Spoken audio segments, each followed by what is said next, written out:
This is Dabu7. And after some time of what they said is officially downtime for the HAARP facility, they're saying some 3 years.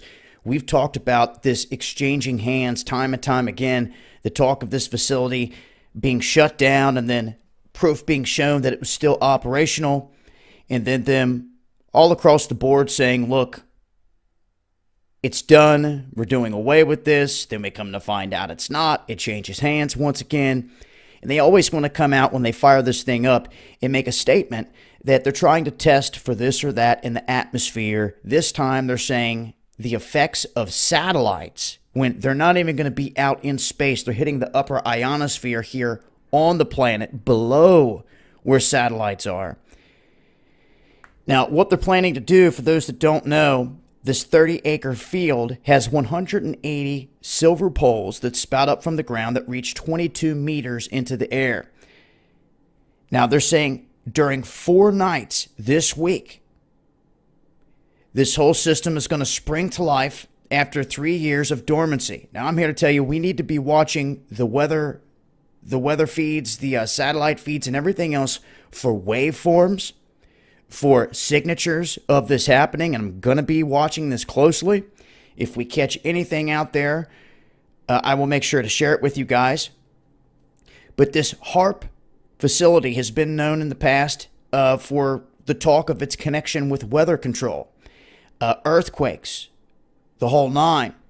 Well, what they're doing here is they're going to use 2.1 megawatts of radio energy, and they're going to launch this into the ionosphere. Now, that's the region that starts at 100 kilometers above the ground. They're saying this is where solar protons and charged particles crash into the Earth's atmosphere.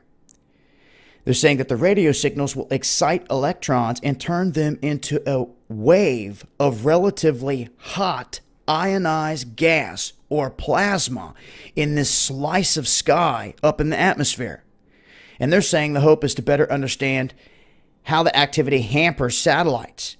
Many others say that that is just BS, and that anytime you target anything with massive amounts of heat in the atmosphere, it's going to change the weather pattern. This holds true that if you had a tornado or a hurricane spinning up, heading somewhere, and you were to hit the eye of that system with a burst of energy and heat, you would literally fuel this thing to crazy magnitudes, making it like on steroids, giving it extra energy, breathing life into it. And it's very possible, especially with the cloud seeding and everything else we witnessed out here. When you know these things, you ask, why are they not doing things for the better? That is the evil world we are on, unfortunately, right now, guys.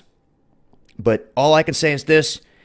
They've got this thing up in the open, operational, saying that the next few days or 4 days out of this week, this thing's going to be launching these waves into the ionosphere. This is something to pay attention to. We ought to be on the lookout for quakes and strange weather activity across the globe here this week. So this is a heads up.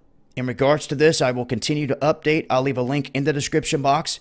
Make sure to tune in tonight into the Stars channel for Underground World News Live. See you guys there.